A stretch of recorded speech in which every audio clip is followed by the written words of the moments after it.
Hello, everyone. Welcome to another episode of Open Minds Podcast with Arpita, where we explore the ideas, tools, and stories that open us up to better living inside and out.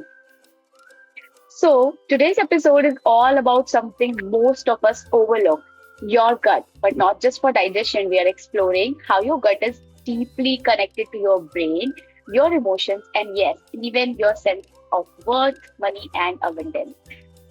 Joining me in is Shri, founder of Rooted Wellness.Tree, who brings together functional medicine and neuroscience to help people rewire their biology and unlock the energy, clarity, and confidence they have been missing. This episode is about healing beyond symptoms. It's about releasing the old programming that tells you you're stuck, unworthy, or not enough. Because when you heal your gut, you start to regulate your nervous system, make clearer decisions, attract aligned opportunities, and step into your most abundant self. So, whether you are navigating health issues, emotional burnout, or feeling blocked in your finances or flow, this episode might just be the shift you've been waiting for. So, grab your tea or kombucha or whatever, get cozy, and let's decode the gut brain connection with Shri. Let's dive in. Hello, Shri. A very warm welcome to Open Mind Podcast with Arpita. Thank you. Thank you for having me here. I'm really looking forward to our conversation. So, I've been following you from so long and I really like your work. So, that's why I was so curious to do this episode with you today. So, let's start with the basics. Like, what exactly is the gut brain connection and why should everyone care about it? Yeah. Thank you for following me. And I think if you've followed me for a while, you can also see how my work has evolved over time. And um, the more I understand about the body, the brain, my fascination just increases. So just to give a understanding for what to expect from this podcast or who I am so that people know what to expect. So I'm just going to preface it by saying some things. So I am a functional medicine practitioner. I've spent like more than 5-6 years in functional medicine, like gathering so many certifications, programs. So from one of the top leading institutes in the world. And of course, I have mastered and understood how the body works, how it's interconnected, and there is no denying gut and brain are connected. I'm going to come back to that. But now I'm starting to evolve from that space because the more I work with people, the more I understand not just how their bodies work, but how we as humans work and what really is the difference between those who are able to heal versus who are not able to, what influences. And I have like literally the researcher in me like has is still fascinated, so it's a work in progress. I'm still studying this and I will be sharing some insights from that as your questions progress.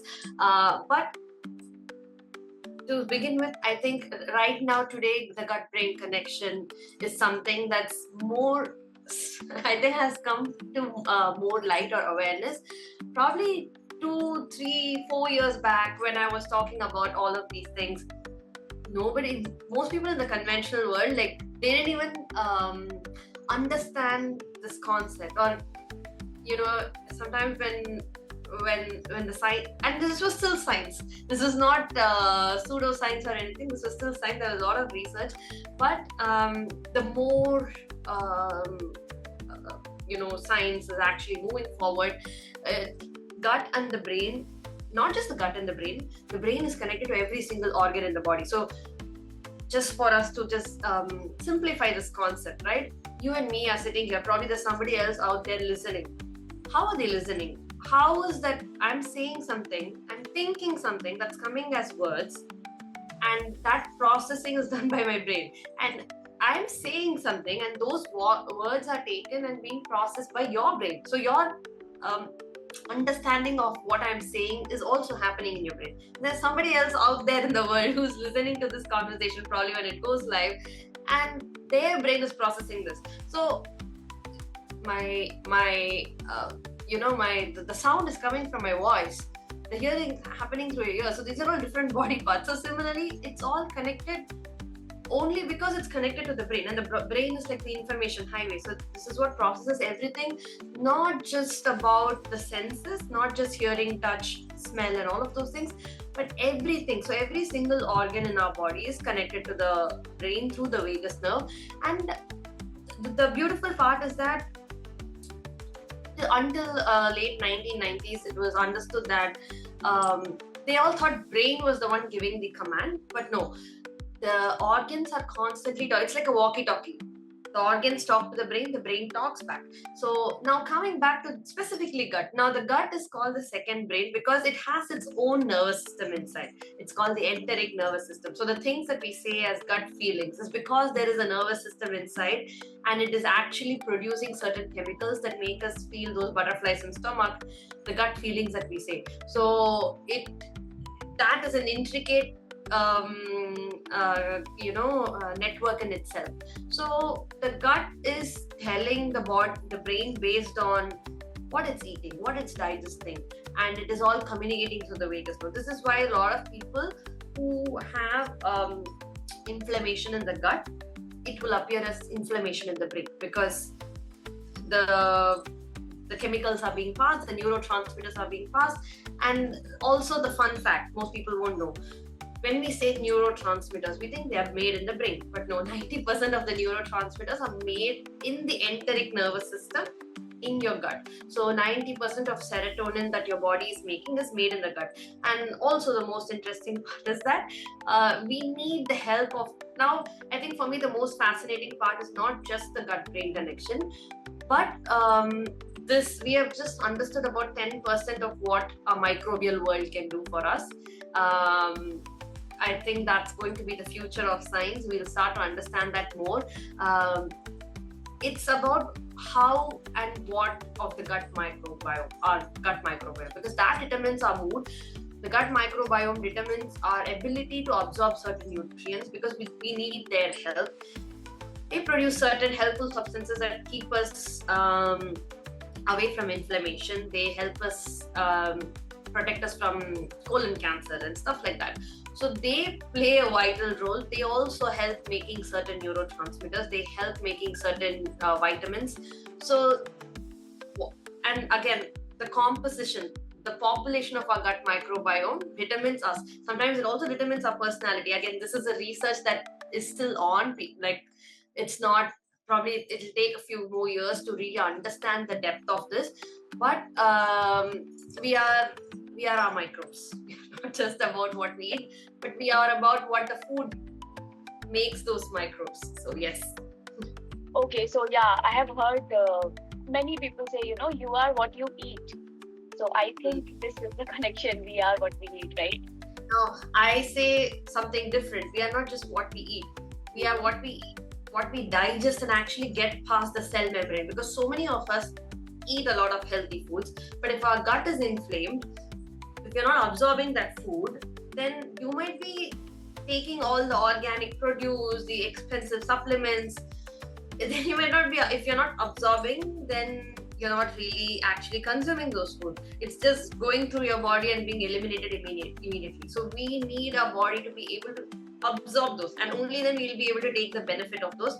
So we are what we eat is overly simplified. We need to be able to digest, absorb, and get past the cell membrane so that the body can actually use them. So that's something that I say often. Okay. So basically, with this very interesting topic, you blend neuroscience with gut health. So how did that journey begin for you? Like, how you thought about learning about this? Yeah. So like I said, like for the past 5 years, I've spent a lot of time in functional medicine. So I've understood a lot about brain health, gut health, and how that works. But for me, a lot of clients who came to me, they were, so I was specializing in autoimmune conditions. So something that the conventional world thinks that it is impossible to put in remission, there is no cure, etc. But so many of my clients, pretty much everyone who came, even after a decade of trying something, they've been able to put their autoimmune condition into remission, be it psoriasis, eczema, arthritis, a lot of Hashimoto's, thyroid condition, all of those things.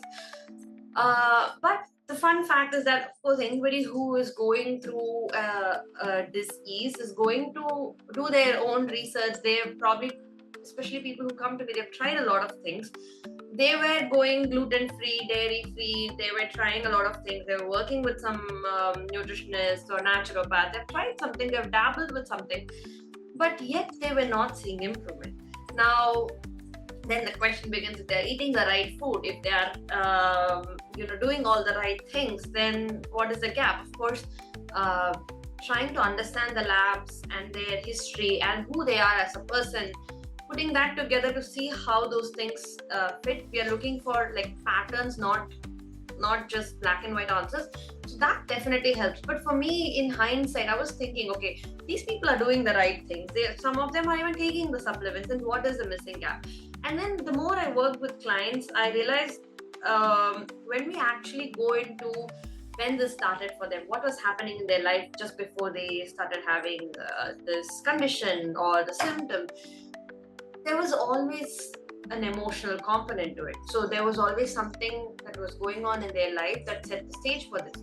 So, and the more I started to actually dig deep into those emotional root causes, people started having relief faster. So it's not just that we did that part and then everything worked. We did that part and everything started working beautifully. Like suddenly the food became more tolerable. The supplements started having a better impact. And then I started wondering, so what if this was the key driver that was actually setting them? Now, of course, the foundations are always foundations. You can't have a bad diet, chronically sleep late, and then say, I will only do the inner work and then do. But this is also needed because we are in physical human form. We have to live in this physical world. So the foundations are foundations. But on the other hand, a lot of people were doing the right things. In fact, they were going out of their way to do the right things.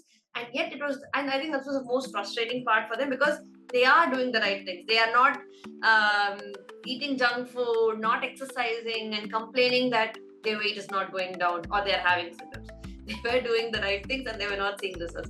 And then that became it was not just one client but multiple clients. I started seeing that suddenly things started shifting so fast. Even if they have tried a lot of things and in 10 years nothing has moved, suddenly things started making sense. And of course, there is also this part where for brains, when they, again, different people use different parts of their brain more actively. But for the logical thinkers, when they have okay, this is the missing connection in terms of the science, when we explain that, for them suddenly they feel like they found the answer. So then everything else starts working easily as well. So it's about how those puzzle pieces come together.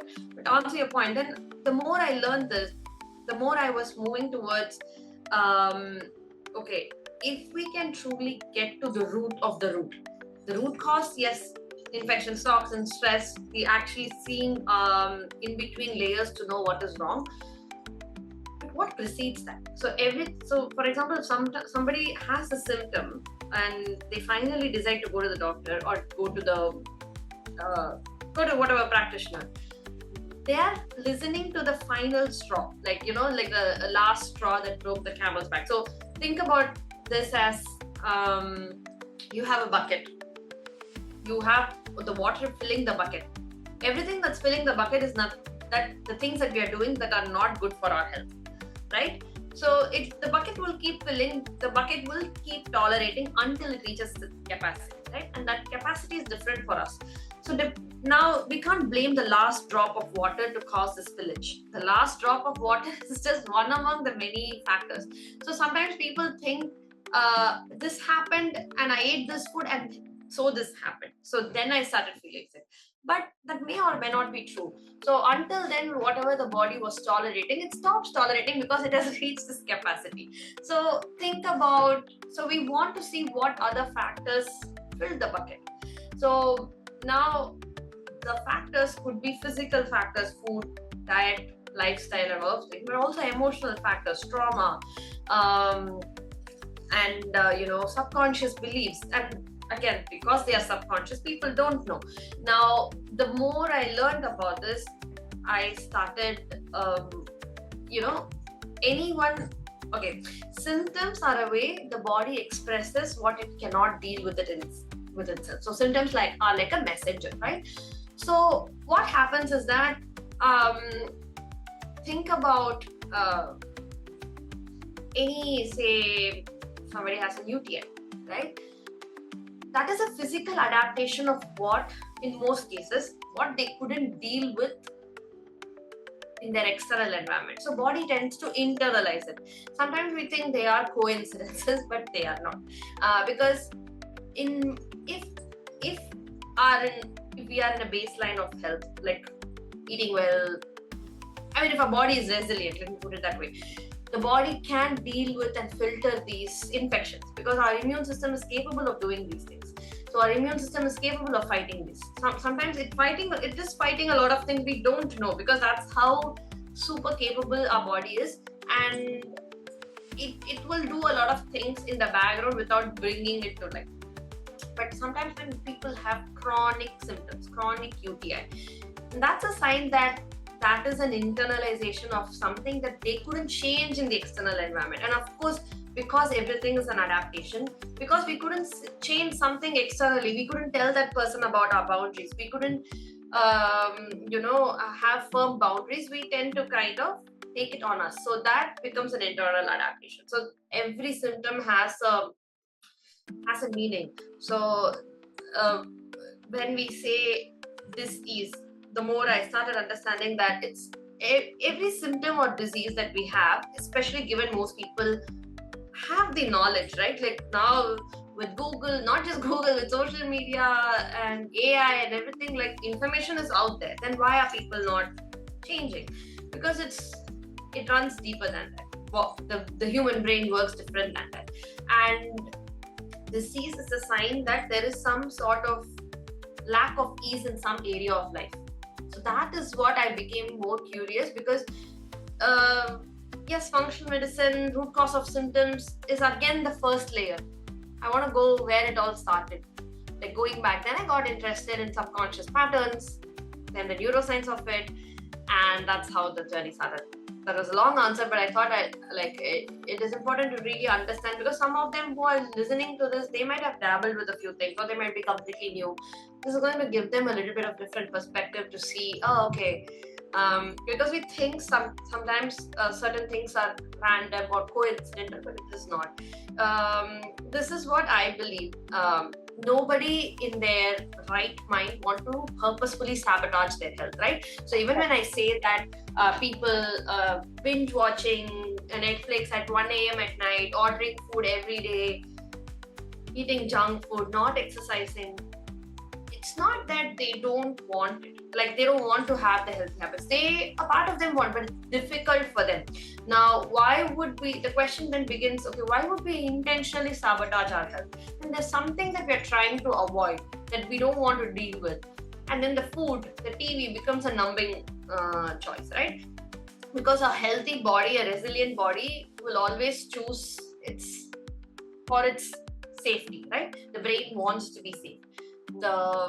Then there is something that the brain finds safety in, that unhealthy habit, that it's constantly choosing that over and over, rather than going for a walk or eating the right foods, right? So it runs deeper than it. It's not simple. It's not because people are lazy or not motivated. It runs deeper than that. Yeah, so how can someone know if their gut is out of balance? Like, are there any signs they might miss? Like, I guess these are the signs you were just talking about, watching Netflix or watching, binging a lot of Netflix or eating a lot of junk foods.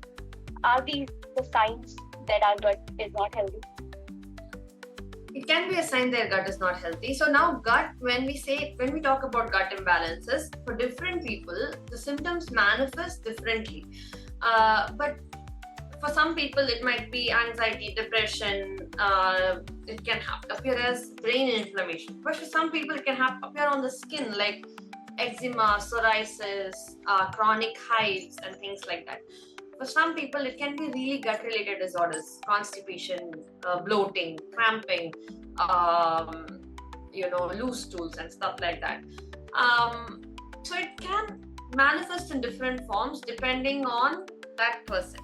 Now, if you have any of these symptoms or an autoimmune condition or brain fog, you know, you inability to make decisions.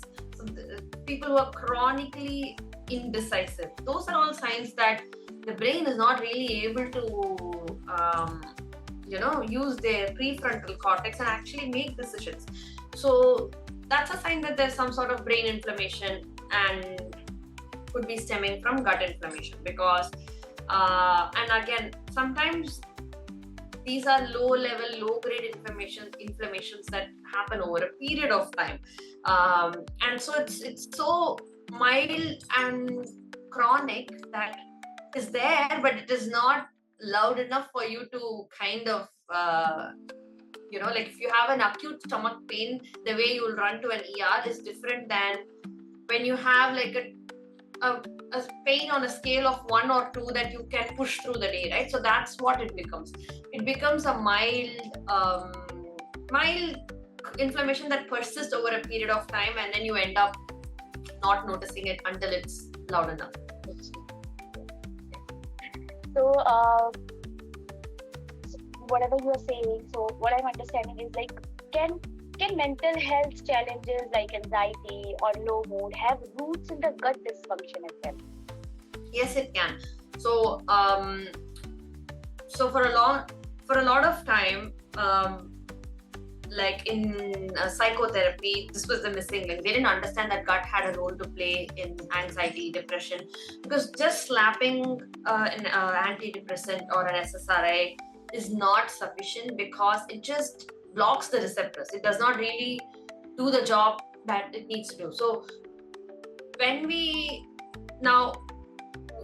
the question comes, okay, what is going on? Because like I said before, most of our neurotransmitters are made in the gut. So the question then begins, okay, what is happening in the gut that is not making these neurotransmitters? Sometimes it can be as simple as, to make neurotransmitters, we need amino acids. And to make amino acids, we need protein. So sometimes it could be as simple as not enough protein consumption, or poor digestion and absorption. Like I said, maybe you're eating the protein, but your body is not able to break that protein down. And then if it is not able to break that protein, it is not going to be able to actually take those amino acids and make them into neurotransmitters, right? So we have to really understand where the gap is. So is it in the consumption, or is it in the digestion, or is it in the absorption? Or if somebody is chronically stressed, then purposefully their body is going to put a break on the digestion, because the body does not believe digestion is important than survival, right? So chronic stress means body is always fighting for survival. So the body thinks, okay, if I am fighting for life, what difference does it make if I am digesting this food or not? So that's what happens. And sometimes this chronic stress in itself can impair neurotransmitter synthesis. It can impair protein digestion and absorption, and so that is one. And then there could be food sensitivities that are at play that are actually causing inflammation and the neurotransmitter synthesis. And now, because our gut microbiome influences so much of this, what we eat influences our gut microbiome. Now 80%, now again, 80% of our microbiome needs to be good microbes, 20% needs to be bad microbes. That is part of they are invariably living in us. That will be there. But the problem happens when that balance goes off. When 80% of our gut microbe is healthy, it can deal with the unhealthy ones, like the bacteria, the virulent, not the virulent one, but the pathogenic bacteria. But the problem happens when this balance tips off. Now those, the not so good bacteria for us, they produce certain chemicals and compounds that will impair these synthesis. They will produce more toxins that will cause more inflammation. And that inflammation will become systemic, meaning it can move from the gut to other parts of the body when the gut barrier is inflamed. We call it leaky gut. So then when what needs to stay inside the gut cavity moves to the entire system, and that's what sometimes can also pass through the blood-brain barrier and cause low-grade inflammation. So looking at the gut microbiome and if there are any pathogenic bacteria that are specifically contributing to anxiety and depression, because there are certain strains that are associated with anxiety, depression, other mood disorders.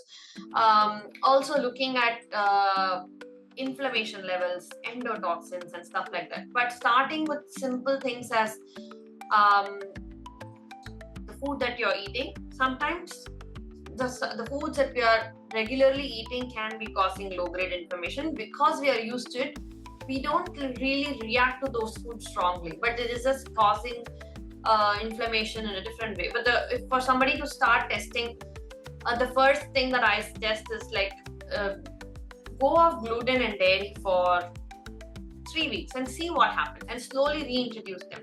Now, this is good for people to just give a reset once a year, or I don't know, whatever they feel comfortable. It's just a good reset. It's to try and test how your body reacts to these foods. Now, it takes about at least 3 days for those proteins to get out of our system. So when you reintroduce, you have to reintroduce one at a time to really see. Sometimes when people reintroduce those foods, they'll have a much stronger reaction, like a headache or digestive issue or a brain fog, because for the 3 weeks their system was without it, and then when they reintroduce it, they actually start to feel the true effect it's having on its body. Now, it can be healed, but it's a process. But this is a way to understand how what foods you're sensitive or reacting to right now, and heal the gut lining so that when you reintroduce these foods back, you tolerate them better. Okay. So, what are some foods you can recommend that support both gut healing and better brain function? So, omega-3s are good for brain health and brain. We need good fats. Even something like a teaspoon of coconut oil. Fatty fish is good if you eat like fish, and nuts, seeds, good fats, olive oil. All of these things are great, and pigmented foods are great for your brain, like blueberries, purple cabbage, beetroot. Like, think about like colored foods that have strong pigments. Those are great for your brain. Okay. And also, like, how important are probiotics for fermented foods in everyday gut health? So if you can and if you tolerate them, you can definitely add, but that's not it's not a magic pill, right?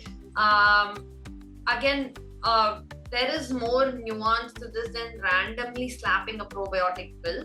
Understanding what your gut microbiome needs and actually giving those species. And sometimes, like I said, the microbes in themselves, they make certain compounds, chemicals as well. So for example, if somebody has like a lot of itching, prone to allergies, etc., certain certain strains of microbes, they make more histamine, so that's going to give them more itching, more sneezing, more allergies. So we have to really understand what their gut needs, especially if somebody is struggling with symptoms. So it's not a band-aid that, okay, you take this random probiotic and then everything will be fine. But on the other hand, what I would say is focusing on the prebiotics, which is a lot of vegetables, plant foods. So I say focus on at least getting 30 plant points per week, meaning fruits, vegetables, grains, herbs, spices, all of these things include as one plant point.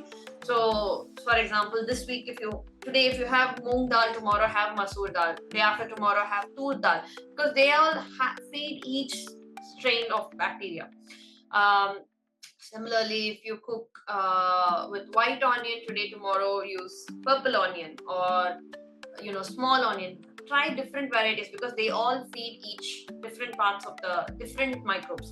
So the more diverse foods that we eat, plant foods, the more diverse microbiome and the more healthy microbiome. So even if you can eat a small portion of different foods and varieties, so focus on variety, especially when it comes to plant food. And try some new vegetables a week next time when you go to the supermarket, because that feeds, especially if you've never had that food, it's going to feed something new and create new ecosystem, right? So the more variety, the better for your gut, the better for your brain, better for your mood. So when we focus on 30 plant points, and it's not difficult. I mean, I have certain master classes where people are interested to dive deep into, talk about these concepts in detail. But how you can easily hit 30 plant points without it, I've given a template on what it looks like. So it's not complex. It sounds 30 like a lot, but it is not. So that is the prerequisite that I suggest you start with. More variety, more. A lot of people have this habit of eating the same template of meal for the entire week. That's one thing that's not really. And especially I know a lot of people who are calorie counting for the ease of things. They just follow the same food 7 days a week. It can help in the short term for your cutting down calories and stuff like that, but it's not going to really feed your microbiome. We have to feed our microbiome, and again, it will take another 5 years for people to really make this the mainstream conversation. We are our microbiome. So the more stronger and the more diverse our microbiome is, the better our health is going to be. And even there are a lot of studies where, depending on the type of ratio of the microbiome, we call it firmicutes and bacteroides, they determine if the calories that even the apple that I eat and the apple you eat may not be really broken down in the same way. The balance in those microbes determine if I want to store those calories or if I want to utilize those calories. So just because I'm eating within a calorie and eating the same apple, we both don't break that apple and the energy from that apple the same way. So it all boils down to our microbiome. So nourishing that microbiome is going to be the key. So I tell people, if they don't know where to start, if they really don't want to complicate things, start with fiber. Fiber means fiber is the food for your microbiome. So the more the fiber, the better your microbiome, the healthier the microbiome, and focus on variety. So that's the first place I would start with. Now, what happens? The fiber and the prebiotics will automatically make probiotics. It is going to grow the microbes. So yes, adding fermented foods helps if you can tolerate them. Some people don't tolerate them. It can cause discomfort. But that's also a sign that you have to look into your microbiome. There's something else going on there. Just focusing on that is a good place to start. So I guess the earlier question just answered my next question, I guess. What simple lifestyle changes can someone begin if they want to improve gut? Because you said include a lot of varieties in food. I guess that's the one lifestyle change. Yeah, no, I think to that, of course, food is just one part of the equation, right? How we eat is more important than just what we eat. Because if we eat the healthiest food and we are having an intense conversation with our partner or with our boss, and then coming and eating with the same frustration and anger, we're not going to be able to actually digest that food.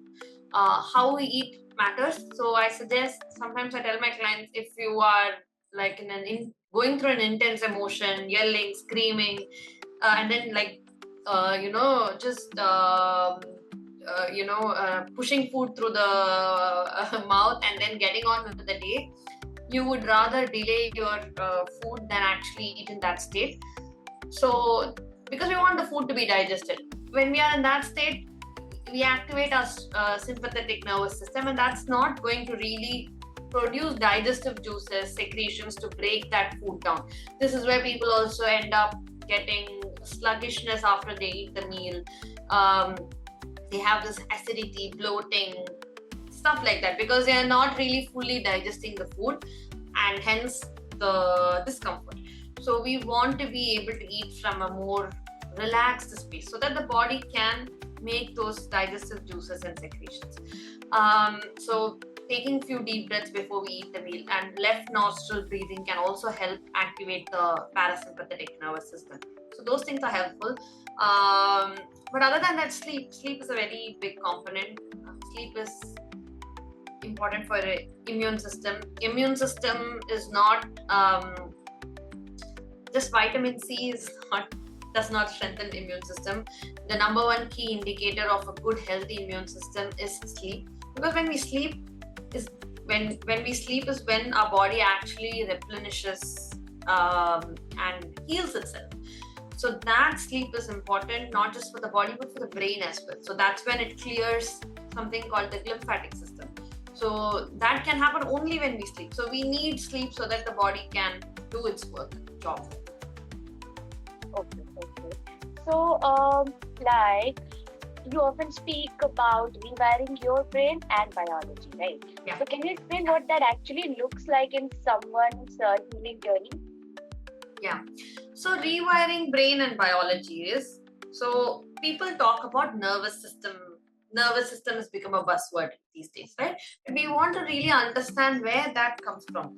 So everything that we do right now, the information is being processed by our brain in milliseconds. Say for example, if there is a car, I'm going on the road, I'm in my lane, but if a car is rushing to, like, it's losing its control and swaying towards me, I might know it in like few seconds before it happens. That's my survival instinct. That's the amygdala in my brain turning on. It makes me make flip second decisions. Sometimes when we are normally talking like this, acting, we won't be able to act that swiftly and fastly. But we are in that state where, like, our survival is at threat. Humans we might, especially with social media now, we might have seen a lot of videos where, like, people make flip second decisions and they save themselves. You don't know how that happens, because that's their body giving them all the strength, because their brain perceives that threat few seconds before it happens. So that's our amygdala. Now that's our like safety alarm. Now this is an important part, and this is important for human survival. But the problem happens that when it is not needed, the amygdala alarm goes off very loudly, and that is what keeps people stuck in the same loop, right? So of course we want our brain to let us know when there is a threat so that we can act. And now the amygdala then signals the nervous system to amygdala decides if it has to then trigger the sympathetic nervous system and activate the freeze mode, or if this is not a danger, because it's scanning constantly. Is there any danger? Is there any danger? And it is going to let through. Now, in the context of rewiring our brain and biology, this is what I mean. Rewiring brain and biology means rewiring your brain and the nervous system and the responses that you have in a more regulated and optimal way. Meaning, we want the amygdala and the nervous system to trigger when there is a real threat. Think of this as you have an alarm system in your house, like an theft or robbery alarm. You want that alarm to turn on when there is a real intruder, but you don't want the alarm to turn on every time you or somebody you know is entering the house. Like, it needs to make that difference. So we want the amygdala and the nervous system to respond appropriately to threat, because it would be silly if we are having a threat and we don't react, right? Like, there's a snake that's near us and then we don't respond to it, then we are going to be impacted by it. So we want it to be respond appropriately, but not respond to everything that's coming in the way when that's not a threat. So that is what sometimes when people are chronically ill, sick, chronically poor, chronically fighting for money, chronically in toxic relationships, their brain right now is rewired in a way that, okay, I will always be this, I will always be sick, I always struggle with this, I don't have money for this, I always end up attracting people who don't respect me. Now, when that becomes the story, the brain always wants you to be right. It does not care if it's valid, if it's wrong. It does not care. It always wants to be right. So it will purposefully, if that's our internal wiring, we always think, okay, I will never lose this weight. I can never go on this diet. We have these stories. That stories becomes our now stories, behaviors, habits, patterns.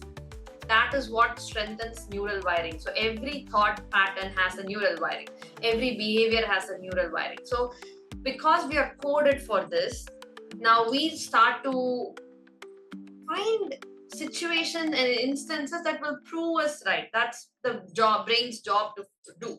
The reticular activating system in our brain will look for situations and opportunities where I will remain sick, I will remain poor, I will end up attracting bad clients, or I will end up not being appreciated by my boss no matter what job I change.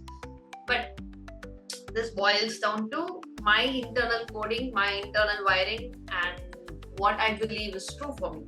And to change this means changing our, so rewiring this means we rewire our response to how we react to things in our world. Now the brain, so until, like I said before, until late 90s, they didn't believe the brain can form new neurons, new neural pathways, and they didn't believe it can form new nerve cells, because it was thought that when you're growing, you form new cells, but then it stops happening. But then it was proved wrong. So our brain has the capacity to form new neural pathways, new neurons. It can disconnect and disengage old pathways that are not helpful for us. And that is what neuroplasticity means. Being able to really change our brain so that our life changes and our body changes, our behavior changes.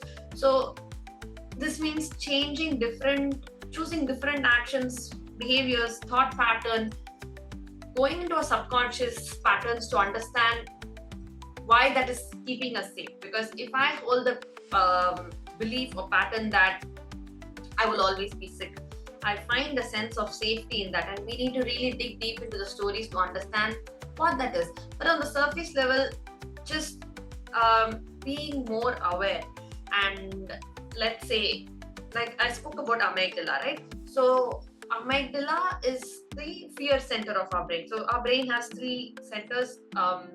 We have our neocortex, the prefrontal cortex, where the prefrontal cortex is. That's a logical part of the brain. Then there is the limbic system. This is where our nervous system, the amygdala, this is all sits. Then the reptilian brain, this is the oldest part of our brain. It is developed in the first 7 years, depending on, and it forms associations depending on what we see, what we hear, and the meaning and perspective we give it. It does not understand language, but it understands associations. So similarly, the subconscious, right? So the amygdala. So when we, let's say, you are in a meeting and you want to say something, right? But you hold yourself back because there are people higher ups, and you don't want to say this and confront the consequences of actually saying those things. This can be like just an amazing idea that it's amazing, but you hold yourself from saying that. So the question begins, okay, why you do not want to say this thing? Because there is a story behind it. Or if I say this, they'll think I'm stupid, or they'll say I'm not good enough, or they will judge me. We have stories behind that. We may consciously know, or for half of them we may not know. So this is where we have to do the digging to know what is the story behind it and what will happen if I say those things. Now, the amygdala decides our potential to heal, our potential to be rich, our potential to attract the relationships of our choice, the job of our choice. Meaning, I give this example in my the abundance program. That's all about this neuroplasticity, neuroscience, and everything. So if I sing in the bathroom in the morning while I'm taking bath, I know nobody's watching. I'm at my free self. I sing like nobody's watching. I don't care what anybody's going to think. I'm probably giving my best performance of my life. But if the same thing, if I'm asked to do it on the stage, I may not do that. Why is that? But I have the potential to sing. But suddenly when I'm on the stage, where does that potential go? The potential still exists. I'm not using that because my amygdala is telling me, hey, it's not safe to sing for you, then it determines, it weakens my potential to sing. It does not, I don't come up with the same level of performance that I did when I was in my bath all alone. So similarly for people who do presentations in at work, right? When they're at home, they're preparing a speech or a presentation, everything is going smooth. Then when they're going there, standing in front of people, suddenly they end up having hiccups, they stumble, they forget things. Why is that? Because that potential existed. Now because in the back of your head, your amygdala is constantly like triggering some signals. Hey, like they might think this, hey, you're saying this way, you're looking this way. So just constantly giving you those things. So now our job is to really understand and use our prefrontal cortex to make decisions and judgments, right? So if I tried a diet and it didn't work, I can end up with the belief that nothing works for me, right? Now I have the choice to believe that, or I can say, okay, this did not work, but then if the human body has the ability to heal, then I can heal too. And there must be something out there that is going to help me. Or I can see things like, okay, that person had this and she healed from it, then it should be possible for me too. And then using the logical brain instead of taking the emotional brain take over, right? So that when we start saying, okay, maybe we don't even have to have positive thought. We have to start having neutral thoughts where, okay, maybe it is possible. Maybe I'm missing something I don't know yet and I'm willing to look for it. So that is a different wiring to, or nothing will ever work for me. I don't think I'm always, people say this to me often, I'm a 1 in a millionth case. In reality, they're not.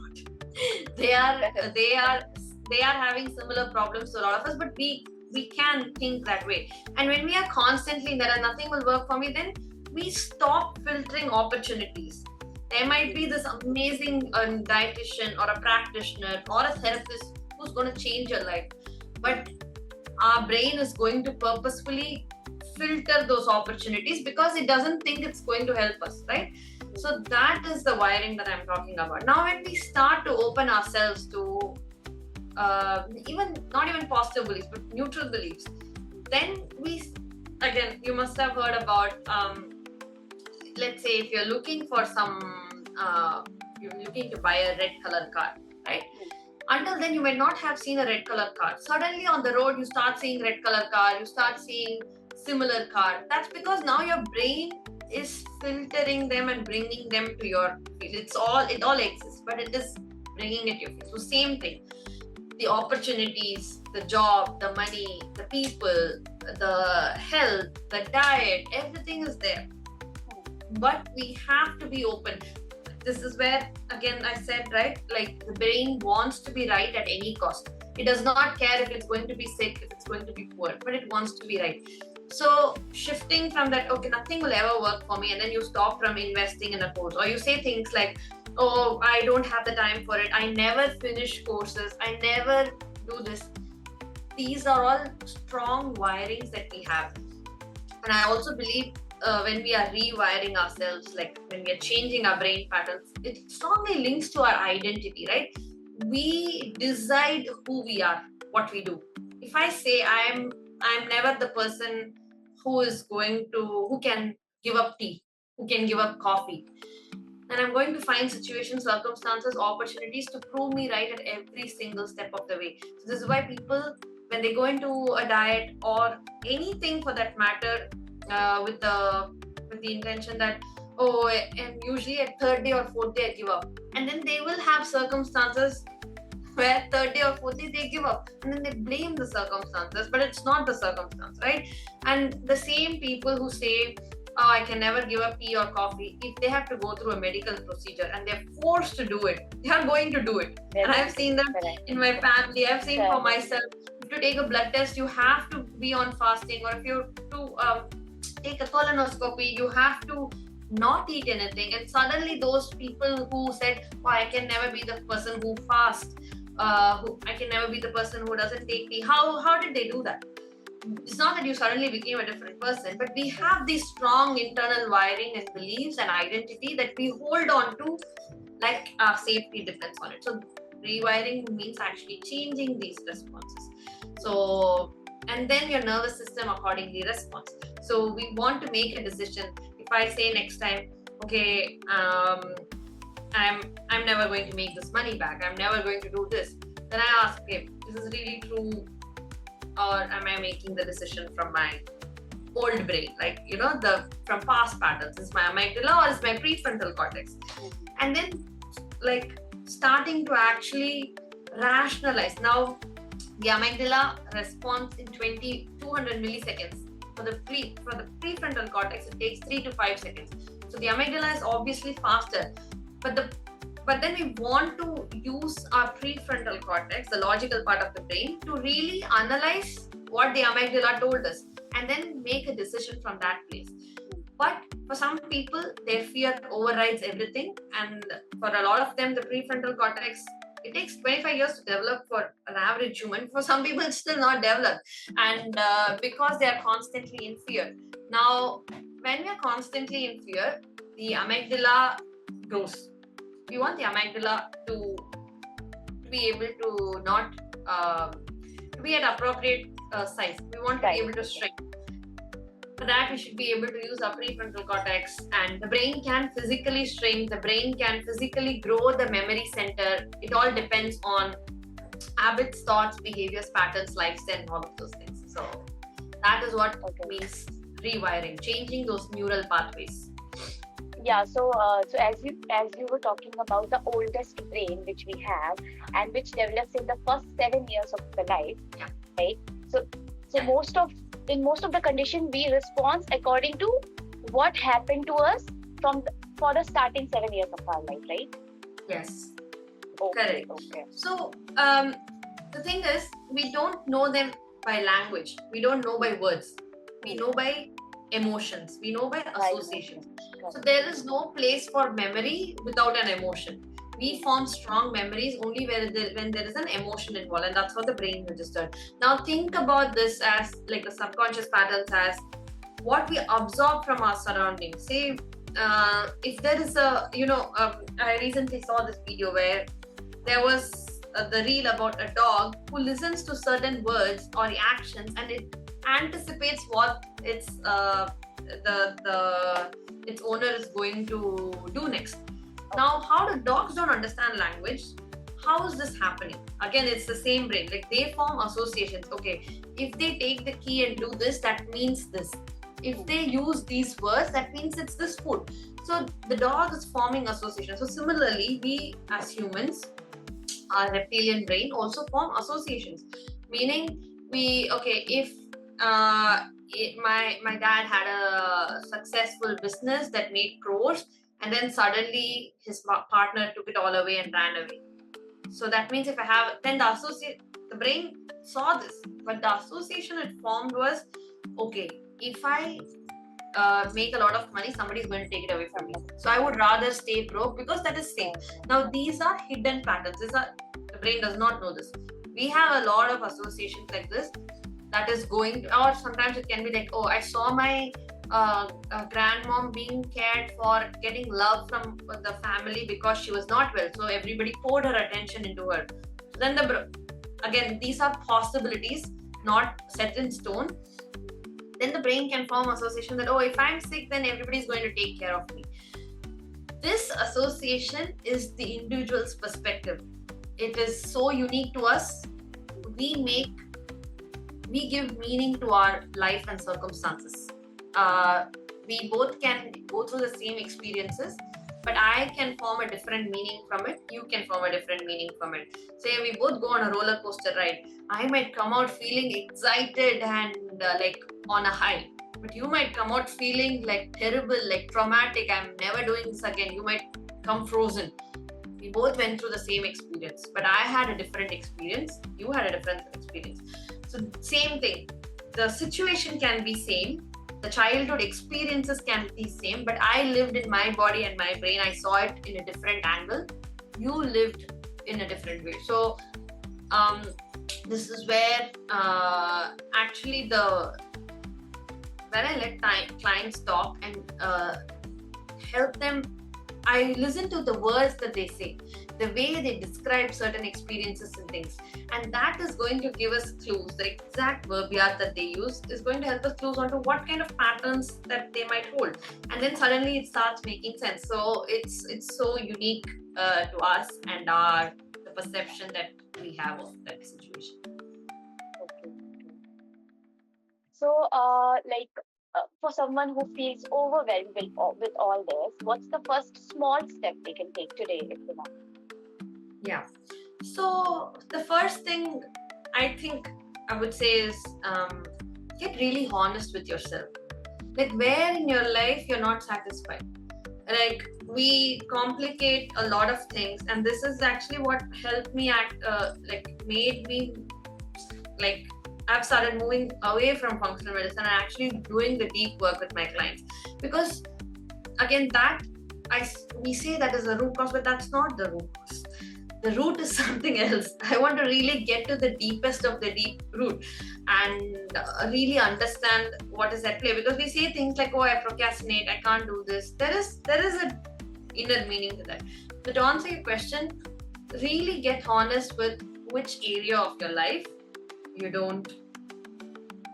not satisfied, and what seems like a low hanging fruit. And sometimes changing that one thing is going to have the domino effect on other aspects of life.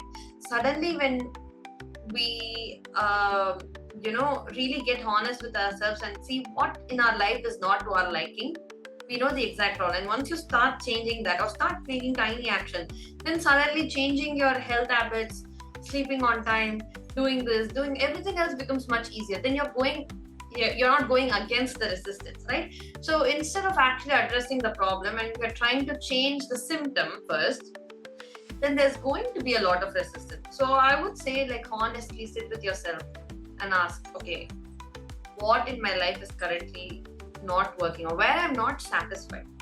What is not going according to my way? And truly starting to reflect and start there. But on the physical level, trying to like deliberately pause and slow down. And for most people, the most difficult thing to do is sitting with their own thoughts, because they know, people deep inside, they know their truth, they know what is actually holding them back deep inside, but they will say they don't know because they don't want to acknowledge and make it come true. They don't want to accept that the deep belief, but does not mean that is not there, because our nervous system is listening, your body is listening. You might not want to vocally say it, but it is listening. So truly take the time to like just sit with your thoughts, so that you filter out the external noise and start to listen to your own intuition, your wisdom. The third thing, start sleeping on time. That in itself, I know it can be really hard, sometimes challenging for myself. It's so tempting to like just take your mind off the day by scrolling aimlessly, but just prioritize sleep. Then sometimes prioritizing sleep will help us make better decisions, because again it impacts our self-regulation as well. Sleep impacts our self-regulation, our ability to self-regulate. It has an impact on our energy and everything. So start there, and then instead of focusing on what you cannot do, there might be 100 things that you cannot do. Focus on what is the one thing that you can start. And sometimes people want to like change 360-degree their life, and they want to either go all in or do nothing at all.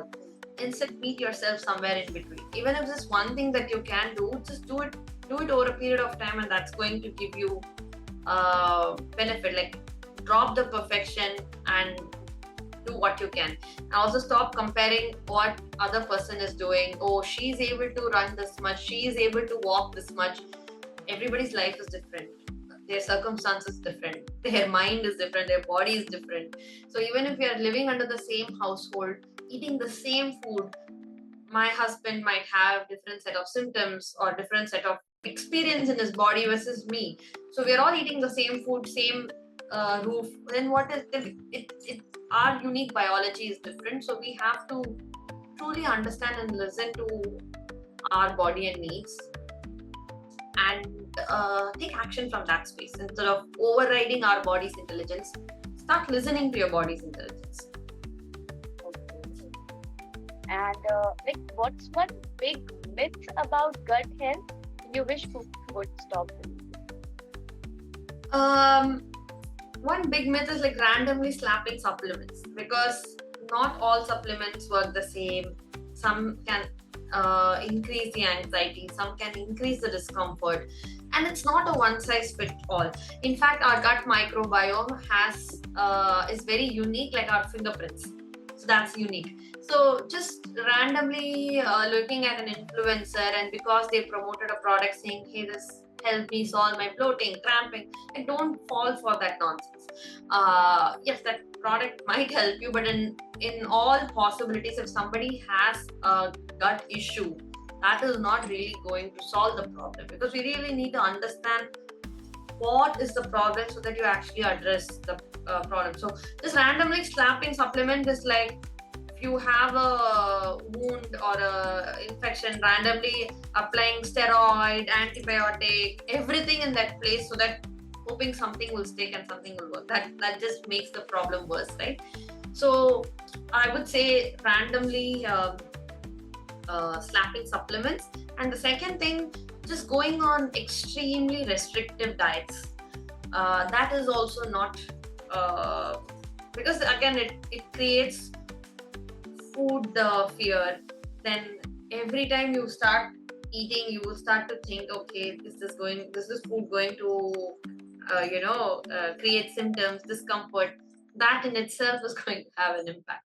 So your body should be and will be able to tolerate all foods, but you have to develop that resilience.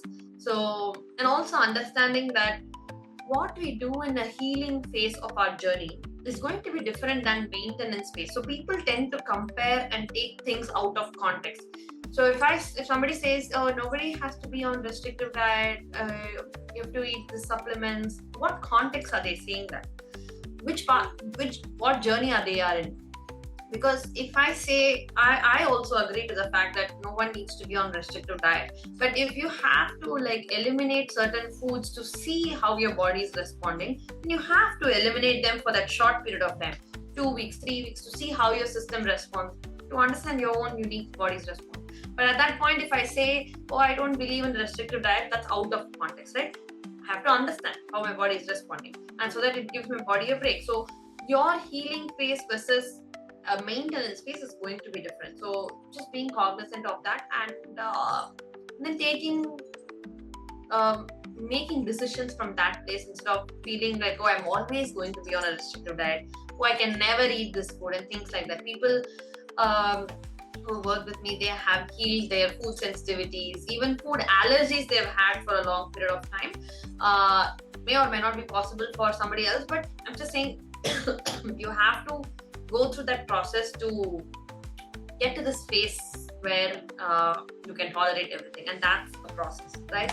So just because you fractured your hand and you cannot move your hand for those few weeks does not mean you will never move your hand. But just because your hand can heal and you will do a lot of things with your hand, it does not mean you have to do it right now while it is in healing phase. That's the understanding that people need. Healing phase is going to be different than maintenance phase. Okay, so this was so enlightening, Shri. I feel like we all need to listen to our gut literally. Like, what message would you leave for someone who feels like their body has turned against them? Yeah. So the one question that I would ask is, where have you turned against yourself? Because the body is just responding to us, our inner world, our thoughts. The body always, even the symptoms is a sign of body helping us, protecting us. So where are you turned against yourself? Like where you're not honoring yourself? That can be the most difficult question to answer, but that is the answer, because body is self-healing. It is super intelligent. It it really has our best interest. Even when it feels like, oh, every time I'm having a symptom, it's not cooperating, it is showing you where you need attention. So where in your life you're not honoring your needs, your body, your feelings, that's where I would start. Okay.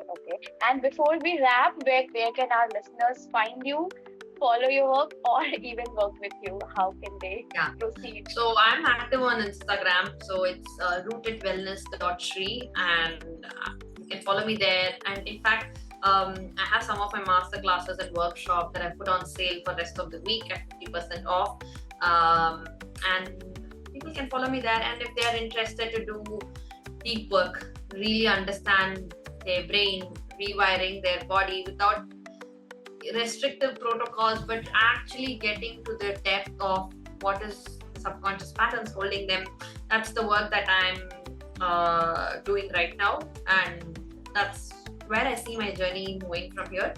So they can reach out if that resonates with them. I'm going to attach your Instagram account, and also you have a website, right? So I'll attach that link as well. Thank you so much for giving me your valuable time. It was really a great podcast. Like, it was so enlightening. I can't even, I'm not able to take all the information I had today, So it'll take time to process. I know that happens, and thank you for this platform. And even for those who are listening, sometimes when you're listening, for my master classes, programs, I tell people you might have to listen to it multiple times, because I have studied this in and out. So it might be a lot of heavy topic, but again, the beauty of brain is that it thrives on repetition. So the more you listen, you will absorb. But thank you so much for this opportunity, and I hope somebody who's listening to this has an aha moment, or they see something in new light and clarity. And thank you for having me. Wow, what a rich, powerful conversation. She reminded us that our gut is not just about digestion. It's deep and intuitive system that shapes how we think, how we feel, how we live. And when we start healing our gut, we often begin healing so much more. So if today's episode resonated with you, I encourage you to follow Shri at rootedwellness.shri and explore the powerful work she's doing. And most importantly, if you've been ignoring the signs your body is giving you, consider this your gentle nudge to start listening. As always, thank you so much for tuning in to Open Minds Podcast with Arpita. If you enjoyed this episode, please take a moment to rate, review, and share it with someone on their healing journey. Until next time, stay curious, stay kind to yourself, and of course, keep your mind wide open. Bye.